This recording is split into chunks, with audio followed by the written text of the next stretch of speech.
Hello guys, Guy9 here with Let's Play Fable 2. Last episode I got interrupted and yeah, that was a fun little adventure and I got knocked out too.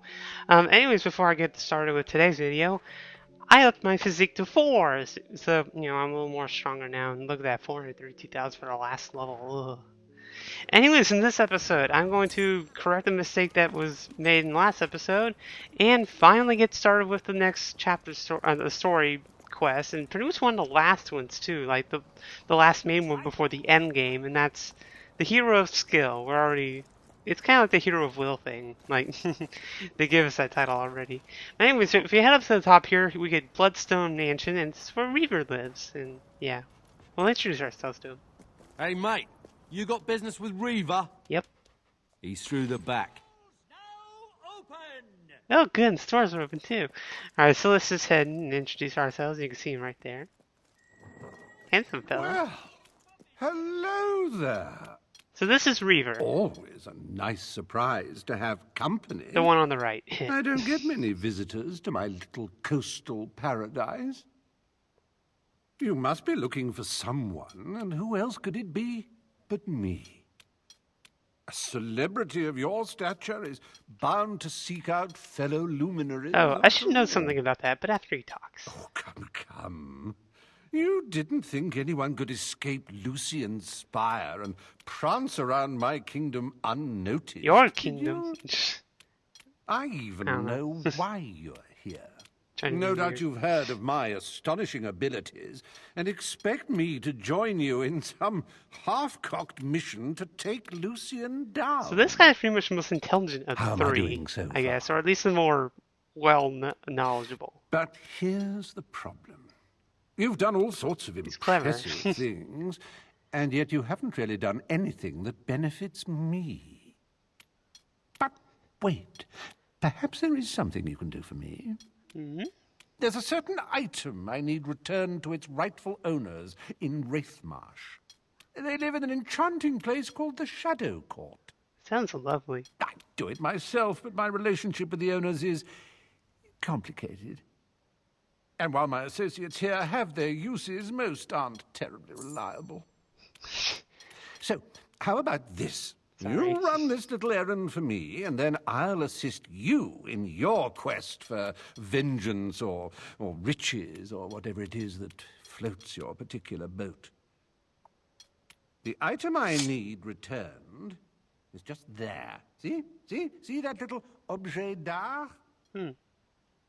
Alright, so we'll pick up the seal. Ooh, difficult quest already. Reaver's Dark Seal.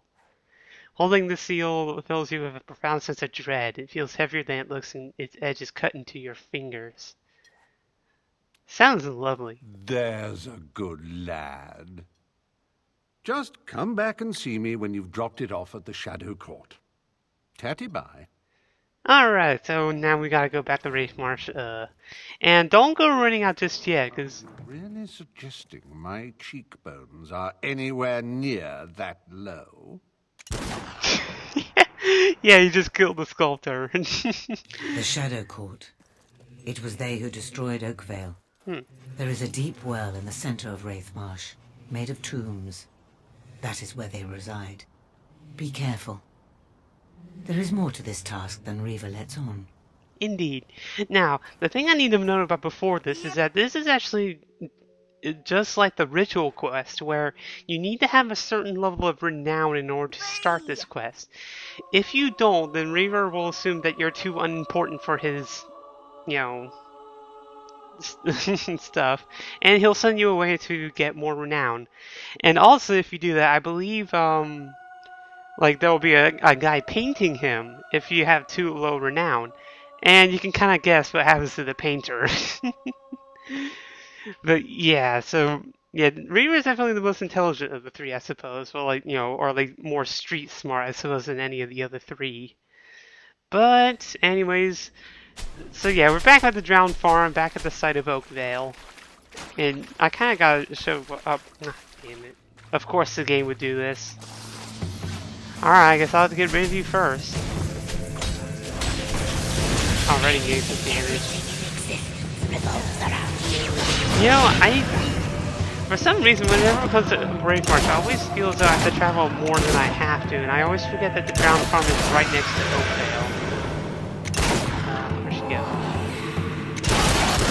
Alright, bye-bye! Yeah, I know. Jeez. It's like they assume that you're gonna go through, back from Bloodstone to this, but anyways. You'll see it'll diverge off to the right here, kind of where we first hit as a child during the Fable 1 area, although now there's a giant thing. Anyways, we'll unlock this thing now. And we get a little cinematic just like we got with the hero seal. Back at the way beginning of the game, and Hollow Men are spawning again. And we get treated to... Wait for it. Wait for it. Long loading screen. The Shadow Court.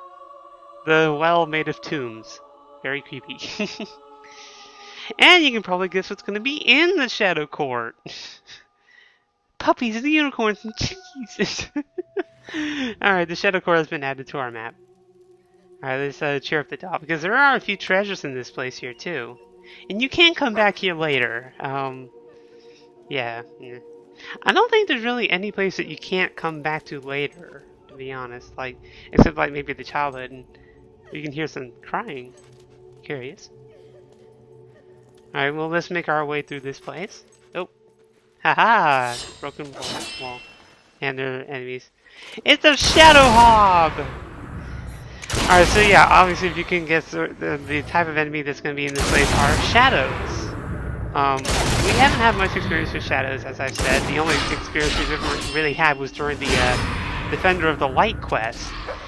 Now, the interesting thing about this place, though, is that this is the only, I believe, this is the only place in Albion where the shadows will actually take different forms other than humans. Yeah, other than that, they pretty much always come in human form, so... Yeah, but except for here. In here you'll find, like, shadows of all shapes and sizes, really. They don't operate any differently than they do the regular counterparts. However, if you do have the Rising Sun, that's kind of a bit of a goal. If you do have the Rising Sun, it does have that one augment that makes it more super effective against evil creatures. And shadows, I believe, are included. Like I explained back in that one quest, shadows are included under that list. So if you have the Rising Sun, then you'll naturally cause more damage to these people. I'm gonna stick with the sword though, because I'm cosplaying, well, cosplay to the end. I'm surprised I haven't made a Chrona reference in the entire project so far. Ooh! That'll do good. Level 5, yeah. Alright, let's see what we can get with this little thing. I don't have all the level 4s yet, so... Yeah, Chaos. Chaos, I think, was cheaper. I don't know. My Vortex is useless. They're both useless anyways. Let's just continue down here. And I can already hear something, a reason why you would want to come back here. Now, another spike trap. We haven't seen a whole lot of these. This one you can actually get through, and it's very easy to solve. It goes odd numbers, even numbers. Simple. And there's a chest at the end kind of like taunting you. And that button that I just ran over deactivates the spike trap for the rest of the game, so... Yeah, not much of a challenge. And a level 4 Java potion. And the grind's back. Alright, now... Oh, yeah, this room. Alright, yeah. We're about to do some fighting. Let's see... Oh. Oh, come on. Come on. There we go. Alright, yay, silver key. It's kind of weird that I'm collecting all the silver keys now and then I'm saving the gargoyles for later, but oh well. Anyways, when you get up to the gate, the enemies will start spawning. You start out with Shadow Hobs again. Yeah, Shadow Hobs are the weakest of the shadows. Nothing really to worry about. As soon as you kill the first wave, though, the second wave immediately spawns. Now we have regular shadows! Yep. And Shadow Hobs. I guess I didn't kill all the Shadow Hobs. Or I don't know, maybe they just spawned some more. Alright, next wave, third wave. I think this is purely human shadows now. So yeah, again, they're not too difficult. It is kind of difficult to determine whether you've killed them or not. Oh shoot, I'm already at the next level. Alright, Shadow Balverines and Shadow Humans. Let's use some shock and get rid of them this way. Because I'm pretty sure level 4 shock actually takes care of the Balverines, well, mostly. Like, oh yeah, like, see, that one only took like one strong hit to kill. This one's brilliant though. Alright, so, 5th wave, all Shadow Balverines, and I'm gonna need a spell. Yeah, my throat clogged up there. Shocky. And let's start picking them off so I can make this a little easier on myself. Oh, damn. I hate Balverine. How did so many live? Oh, damn. God damn, I hate Balverines in this game. Come on, stop it. There. Alright, so just the 5 waves. So yeah, it's just Balverines that we really have to worry about, I suppose. Let's see, are there any more cracks? No. Alright, so vault down into a small hole. Kind of random, I know. Let's see, just being sure. And the crying's louder now. Let's see, gate? And, alright, that's the escape path. When we go into here, oh look, there's a woman! And some weird stuff behind her. Hello. And the gate closed behind us. Not good. Please, help me. Me and some friends, we were reading from this really old book we found. It had all these strange words. Then there was this bright light, and Is it just human nature to just screw around with potentially dangerous artifacts? I just want to go home. I don't know. Oh my god, surprise. Ah! A little slow on the response there, but alright. Welcome. Welcome. Welcome. Well, at least they seem friendly. One of you carries the Dark Seal. But there are 2. Only one is required. One will trade their youth and beauty so that the King of Thieves may retain his. And the catch of the quest is revealed. This is the bargain. So yeah, he's a very clever guy, and he's a major douche. The rules Or cannot be beyond broken. that. We will take whoever bears the Dark Seal. So yeah, yet another obvious morality choice. You must Keep the seal and choose. grow old, or give the seal to the random woman and have her grow old. Please. Now, I you don't just get want any to see evil my points for parents actually again. forcing her to carry the seal, and I'm gonna do that. And here's why. What? No. This is probably the most messed up kind of thing ever, but if you have a good character, it's actually better if you have her carry the seal, and then if you're an evil character, it's actually a lot better if you actually keep the seal for yourself and do the good side. Oh, You can see like she's fading and stuff like that. It gets faster and then it happens. And what happens to her is basically the reason why evil characters want to do the good side of this quest. If they'll actually go.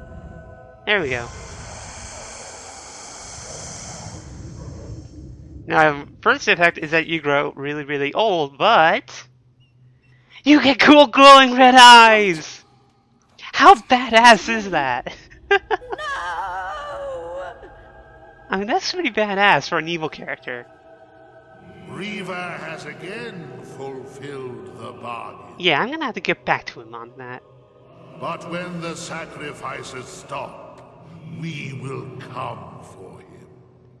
This he knows. That was a difficult decision, but you are alive and strong, and that is what matters most. Yeah, even Go back to Teresa is kind of good for you. Now, if you actually decide to do the good thing, though, nothing bad happens to your character. You don't lose any experience, you don't lose any skills, you just get really, really, really, really, really old, and you get red eyes. Badass glowing red eyes.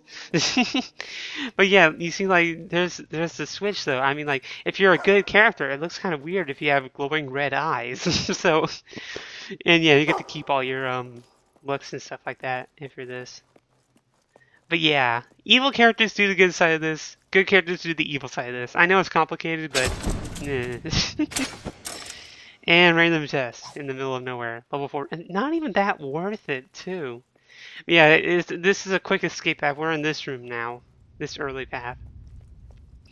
And already we're back at the entrance of the Shadow Court.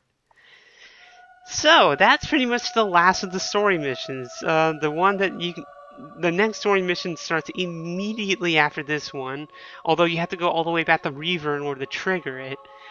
That quest, once you start it, that's the end game. Like, you have to go through a lot of cutscenes and the quests and stuff like that in order to finish the game. It's basically kind of like how it was where, you know, when you started chasing after Jack, how long that whole process was. Although it's not as much fighting, or I don't know. You be the judge of that. And I'm probably just gonna go ahead and do it in the next episode. Like a lot of the side quests I could probably save for later. But for now, I guess I can end the video off here because I'm not gonna go back to Bloodstone yet. This is Christian9 with Let's Play Fable 2. In the next episode, I'll be starting the Bloodstone Assault quest and triggering the last of this game. So I'll see you then, guys.